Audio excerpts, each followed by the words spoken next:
God, you're in the house, right? Allow me to introduce myself. My name is Max. I'm one of the employees at your new job, but that's not important right now. What is important is for you to get out of there. I know someone hired you to watch over the house tonight because the family who is living there is on vacation, blah, blah, blah. Well, I don't know who told you that this house needed some sort of protection, but I'm pretty sure it was a prankster. You need to get out of there. That house you're in is apparently extremely haunted, and according to some files I have here, nobody has been living there for years. I'm not sure what kind of hauntings that exist in that house, but one thing is clear. I'm sure they are trying to get to you by playing with your mind. You might even go crazy and see the exit door as a hallway, for example. Stay focused, alright? I could come over, but I'm afraid that can make things even worse. Now, you must not move from the spot you're on during the night, alright? It's extremely dangerous in this situation. It's a good thing you put up the cameras throughout the building. Use them well, but keep in mind that you can only use them for a limited amount of time at once. Watch the power meter to make sure you don't need to charge it all the way back up. If someone should come in on the left-hand side, look to the opposite side of the room and wait. Don't look at your camera, just wait. You don't want to make eye contact, understand? Though in this room they might sneak up behind you as well. I'm guessing you will then see them in the mirror above the fireplace. If this should happen, immediately pull up your camera to make them go away. Got it? You should also watch them on the camera as often as you can, as it somehow makes them go a bit slower, I think. Once the sun rises, you are free to look for the exit, but remember, as I said, you might have trouble finding it. Heck, they might even shut the doors and windows completely. If you don't find a way out by tomorrow night, I'll give you another call. But do not, and I repeat, do not stay in the same room 2 nights in a row, okay? That will make you easier to find. Good night.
Hello? You're still there? Oh, okay. I'm just glad that you're okay. Now, where are you? The bathroom. All right, good choice. Though I'm unsure if you have a lot to protect yourself with in there. Wait, is there a medicine cabinet in there? If there is, take a look inside. See if you can find some medicine of some sort. I've heard that the effect that is created as soon as you take some types of medicine will drive the spirits away. Don't ask how. Maybe the reaction the medicine creates makes them think that you're dead or something. Either way, I think this is your only hope. Stay quiet, track them on the camera, and if they should find you, quickly swallow a pill or something. Then they should hopefully go away. Take the strongest medicine you can find.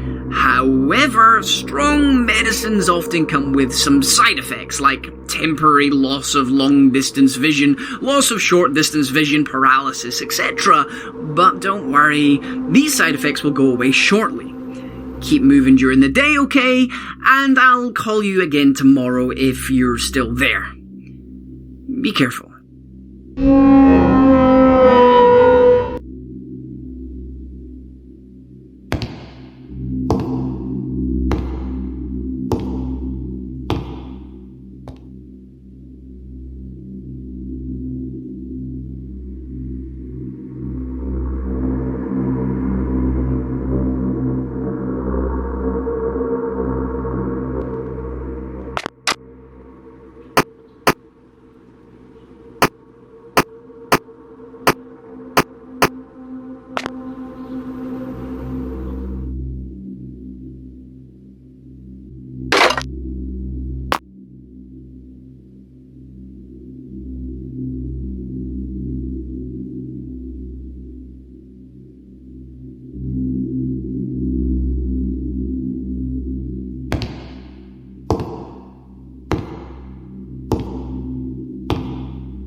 Hi again. I thought about calling you a little bit earlier, but you see, I got caught up in this news report. The police are looking for a man who has gone missing, possibly a criminal. His name was Richard something or other, I think. Pretty weird, because they interviewed some of his friends, and, they all described him as a pretty friendly guy. Anyway, never mind. So, you're standing at the top of the stairs. Well, that's both good and bad at the same time. You're standing in the dark corner, right? Okay. Anyone who comes in from the second floor should only be able to see your face, or more precisely, your eyes. So, if you see a shadow from the door light on the floor there, quickly cover your eyes with your hands. Though the longer you cover your eyes, the longer it takes for your eyes to get used to the dark again. Keep that in mind. But then there's the first floor. They can see you more clearly from there. You must watch the cameras to see if anyone is coming for you. The room closest to the stairs in the first floor is the old living room, I think. So, if you see someone in the living room, keep watching them on the camera for as long as you can. They will know that you're watching, and they should eventually go away. So remember, if you see someone in that room, stare at them through the camera, because if you don't look at them long enough, they will probably rush through the door, up the stairs, and do something to you. Have you got it? Good. Okay. I'll talk to you later.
you.